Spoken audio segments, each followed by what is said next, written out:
Friends வணக்கம், welcome back to my channel. இன்றைக்கி நம்ம சேனலில் ரொம்பவே சூப்பரான ரெகுலராக நம்ம லைஃப்பில் தேவைப்படக்கூடிய ஒரு 8 கிச்சன் டிப்பு நான் ஷேர் பண்ணியிருக்கேன். ஸோ வீடியோ கண்டிப்பாக இன்ட்ரெஸ்டிங்காக இருக்கும் அப்படின்னு நினைக்கிறேன். இப்போ வாங்க நம்ம வீடியோக்குள்ளே போயிட்டு அப்படி என்ன முக்கியமான டிப்ஸ் இருக்குது அப்படின்னு சொல்லிட்டு பார்க்கலாம். நம்ம சமைச்சிட்ருக்கும்போதே தேங்காய் தேவைப்படும் இல்லையா சமையலுக்கு. ஸோ அந்த மாதிரி டைமில் நம்ம கீரல் போட்டு எடுக்கிறது கஷ்டமாக இருக்கும். நம்ம ரைஸ் அடுப்பில் வச்சுருக்கும் போது இந்த மாதிரி ஒரு உட் ஸ்டிக்கு இல்லை ஏதாவது ஒரு கரண்டி வச்சுட்டு அதுக்கு மேலே தேங்காயை கவுத்து வச்சுட்டிங்க அப்படின்னா உங்களுக்கு ரைஸ் வேகிறதுக்குள்ளேயே தேங்காய் கரெக்டாக அந்த ஓடில் இருந்து நம்ம தனியாக பிரித்து எடுத்துடலாம். இதுக்குன்னு நம்ம தனியாக டைம் ஸ்பெண்ட் பண்ண தேவையில்லை. ஸோ நீங்கள் இந்த மாதிரி செஞ்சீங்க அப்படின்னா சாதம் வைக்கும்போதே இந்த வேலையும் கையோட நம்ம முடிச்சிடலாம். ஸோ கண்டிப்பாக இது ரொம்பவே யூஸ்ஃபுல்லாக இருக்கும் அப்படின்னு நினைக்கிறேன். ஸோ கண்டிப்பாக இந்த டிப்பையும் நீங்கள் ட்ரை பண்ணி பாருங்கள். இப்போ நம்ம இந்த மாதிரி எடுத்ததுக்கப்புறமா நீங்கள் இதை கட் பண்ணிவிட்டு கூட ஸ்டோர் பண்ணி வச்சுக்கலாம். இல்லை சமையலுக்கு யூஸ் பண்ணுறதா இருந்தாலும் உடனே சமையலுக்கு யூஸ் பண்ணிக்கலாம். இப்போ நம்ம அடுத்த டிப் என்னென்னு பார்க்கலாம். இந்த மாதிரி கேஸ் ஸ்டவ்லாம் நம்ம யூஸ் பண்ணிகிட்டு இருக்கும்போது அந்த கம்பி இருக்குது பார்த்திங்களா, அந்த கம்பிலாம் பார்த்திங்கன்னா சீக்கிரத்தில் துருக்கரை பிடிக்க ஆரம்பிச்சிடும். அடிக்கடி நம்ம வாஷ் பண்ணி வைக்கிறதுனால சீக்கிரத்தில் அது துருப்பிடிக்க ஆரம்பிச்சிடும். அந்த கம்பியோட கலர் எல்லாமே போயிடும். பார்க்குறதுக்கு அடுப்பு மட்டும் புதுசு போல் இருக்கும். கம்பிலாம் பார்த்திங்கன்னா இந்த கலரில் இருக்கும். ஸோ இந்த கம்பியை எப்படி நம்ம புதுசு போல் மாற்றுறது அப்படிங்கிறது தான் இந்த டிப்பில் பார்க்க போகிறோம். ஸோ இப்போ நான் அந்த 4 கம்பியையும் தனியாக எடுத்து வச்சுட்டேன். இப்போ நம்ம இந்த கம்பிகள் எல்லாத்துக்குமே பெயிண்ட் பண்ணி எடுத்துக்கலாம். இப்போ இந்த மாதிரி பெயிண்ட் கடைகளில் கிடைக்கிது. ஸோ இது மாதிரி ஒன்று வாங்கி வச்சுக்கிட்டிங்க அப்படின்னா அப்பப்போ உங்களுக்கு இதுக்கு யூஸ்ஃபுல்லாக இருக்கும். ஸோ பார்த்திங்க அப்படின்னா கீழே ஒரு பேப்பர் போட்டுட்டு இந்த கம்பிகள் எல்லாத்துக்குமே ஒரு ப்ரஷ் யூஸ் பண்ணிவிட்டு இந்த மாதிரி அடித்து விட்டுக்கிறேன். இந்த மாதிரி ஒரு 4 கம்பிக்குமே நம்ம அடித்து வச்சிட்டோம் அப்படின்னா நல்ல வெயிலில் ஒரு 2 மணி நேரம் நீங்கள் காய வச்சிங்க அப்படின்னா நல்லா காஞ்சிரும்.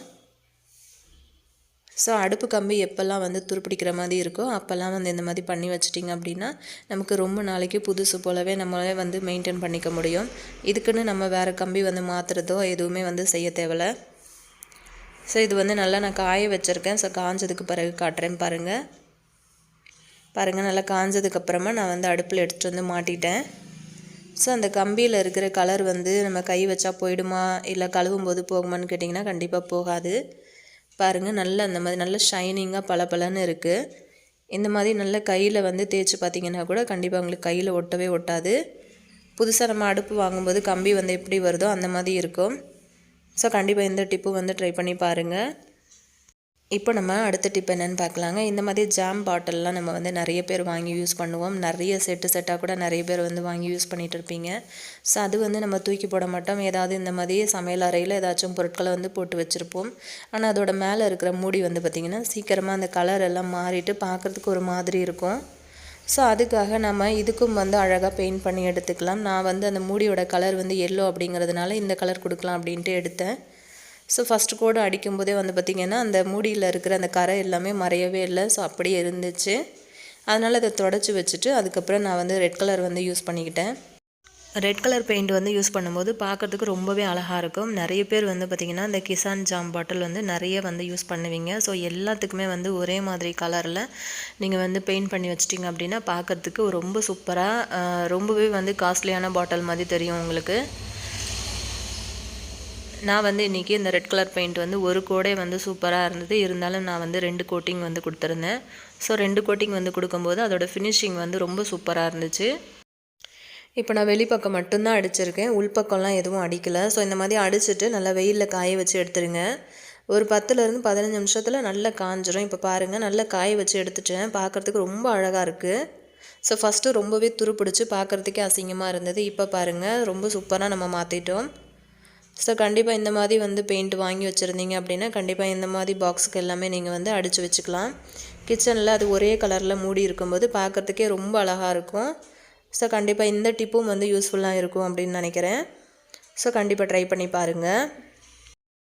இப்போ நம்ம அடுத்த டிப் என்னென்னு பார்க்கலாங்க. இந்த மாதிரி வெந்தயம்லாம் பார்த்திங்கன்னா இட்லி தோசைக்கு நம்ம ஊற வைப்போம் இல்லையா. ஸோ அந்த மாதிரி ஊற வைக்கும்போது அந்த அரிசி உளுந்தோடையே நிறைய பேர் என்ன பண்ணுவோன்னா இந்த மாதிரி வெந்தயத்தை அது கூட டப்புன்னு சேர்த்து விட்டுருவோம்.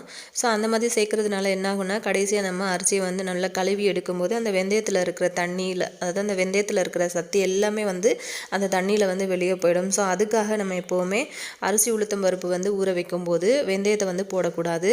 இதை தனியாக தான் ஒரு கிண்ணத்தில் தனியாக ஊற வச்சு எடுத்துக்கணும். இதை வந்து ஒரு தண்ணியில் வாஷ் பண்ணிவிட்டு அதுக்கப்புறம் நான் ஊற வச்சுக்க போகிறேன்.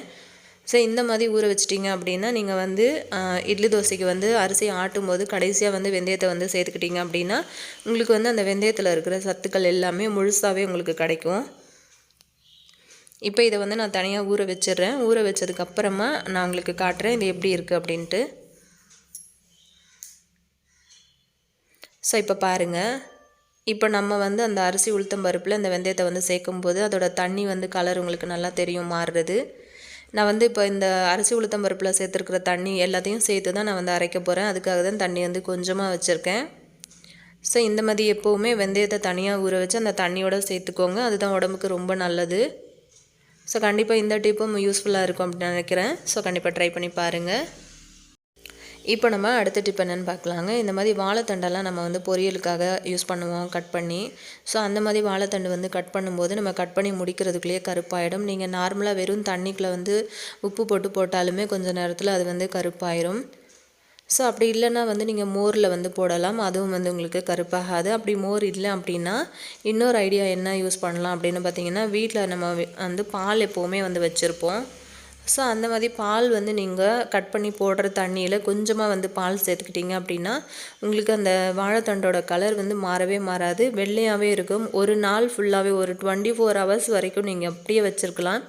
ஸோ கண்டிப்பாக வந்து கலர் மாறவே மாறாது. கண்டிப்பாக நீங்கள் ட்ரை பண்ணி கூட நீங்கள் எனக்கு சொல்லலாம். இந்த மாதிரி கட் பண்ண தண்ணியில் அந்த வாழைத்தண்டு எல்லாத்தையுமே வந்து சேர்த்துக்கோங்க. சேர்த்துட்டு அதுக்கப்புறம் கொஞ்சமாக இந்த அளவுக்கு பால் சேர்த்துக்கலாம். நீங்கள் வந்து பொரியலுக்கு யூஸ் பண்ணும்போது இந்த தண்ணியை வந்து மாற்றிட்டு இன்னொரு தண்ணியில் அலசிட்டு நீங்கள் வந்து பொரியல் செஞ்சுக்கலாம். இதே மாதிரி நீங்கள் கத்திரிக்காய் கூட கட் பண்ணிவிட்டு கருப்பாகாமல் இருக்கிறதுக்கு அந்த தண்ணியில் வந்து பால் கொஞ்சம் சேர்த்துக்கலாம். ஸோ கண்டிப்பாக யூஸ்ஃபுல்லான டிப்பாக இருக்கும்னு நினைக்கிறேன். ஸோ கண்டிப்பாக ட்ரை பண்ணி பாருங்கள். இப்போ நம்ம அடுத்த டிப் என்னென்னு பார்க்கலாம். இட்லி தோசைக்கு நம்ம ஊற வச்சுருக்கிற அரிசி அரைக்கும் போது சூப்பரான ஒரு பொருளை வந்து நீங்கள் சேர்த்து அரைச்சிங்க அப்படின்னா உங்களோட இட்லியாக இருந்தாலும் தோசையாக இருந்தாலும் வந்து நல்லா வெள்ளை வெளியேறுன்னு பூ போல் நல்லா வரும். ஸோ இதுக்கு வந்து நம்ம என்ன சேர்த்துக்க போகிறோம் அப்படின்னு பார்த்திங்கன்னா, ஒரு சின்ன கப்பில் ஒரு கப் அளவுக்கு சாதம் வந்து சேர்த்துக்கலாம். பாருங்கள், நான் ஈவினிங் தான் அரிசி வந்து ஆட்டுறேன். ஸோ நான் மதியானம் செஞ்ச ரைஸ் வந்து இருந்தது. ஸோ அதில் வந்து ஒரு சின்ன கப் அளவுக்கு நான் சேர்த்துக்கிறேன். இந்த மாதிரி நீங்கள் சேர்த்துட்டு அரைக்கும்போது உங்களோட இட்லி தோசை வந்து ரொம்ப டேஸ்டியாகவும் ரொம்ப பஞ்சு போலையும் இருக்கும். அதே சமயத்தில் மாவு வந்து நல்லா வெள்ளை வெளியேறுன்னு இருக்கும். இது வந்து நான் ரொம்ப நாளாகவே ட்ரை பண்ணிகிட்டு இருக்க டிப்பு தான். ஸோ கண்டிப்பாக நீங்கள் தைரியமாக செஞ்சு பார்க்கலாம். இப்போ நம்ம அடுத்த டிப் என்னென்னு பார்க்கலாங்க. இந்த மாதிரி பால் பவுடர் யூஸ் பண்ணி பால் இல்லாத நேரத்தில் எப்படி டக்குன்னு டீ போடுறது அப்படிங்கிறத தான் பார்க்க போகிறோம். பால் பவுடர் வந்து நம்ம வாங்கி வச்சுக்கிட்டோம் அப்படின்னா பால் இல்லாத சமயத்தில் டக்குன்னு ஒரு கெஸ்ட்டு வந்துட்டாங்கன்னா கூட நம்ம வந்து சூப்பராக டீ போட்டு கொடுத்துடலாம்.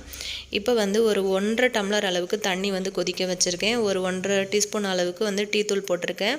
இந்த சாயம்லாம் நல்லா இறங்கட்டும். ஸோ நல்லா அது வந்து கொதிக்க ஆரம்பிச்சிருக்கு. இப்போ வந்து நம்ம தேவையான அளவுக்கு பால் பவுடர் வந்து சேர்த்துக்கலாம். ஸோ நான் இன்றைக்கி வந்து 2 பேருக்கான டீ போடுறேன்.